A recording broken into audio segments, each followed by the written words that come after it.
क्या मैंने क्या क्या देख रहा है भाई? क्या देख रहा है मोबाइल में?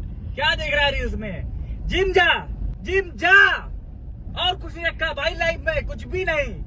आज जाएंगे, कल जाएंगे, परसों जाएंगे, नरसों जाएंगे, ऐसे करेंगे वैसे करेंगे, कुछ नहीं होने वाला भाई।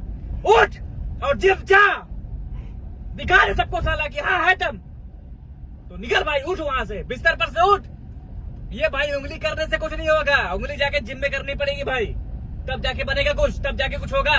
और मेरी बात मान भाई, जिम करने से ही सब कुछ सही होता है। जिम करने से तुम्हारा माइंड सही होगा, जिम करने से तुम सही होगे, जिम करने से तुम्हारा फोकस सही होगा, हर एक चीज बढ़िया होगा। और कहा दाल शेर के हंस रहा है तू भोसड़ी के, तू भी जिम जा। ठीक है, हाँ तो सभी लोग जिम जाए। सभी, तू बोलेगा मैं बोलूंगा? अच्छा, हाँ सभी लोग, ज्यादा थूक निकल गया भोसड़ी, ज्यादा जोश में से ज्यादा बोलो तो साला थूक निकल जाता है। तो सभी लोग जिम जाओ, जिम जाओ खाली।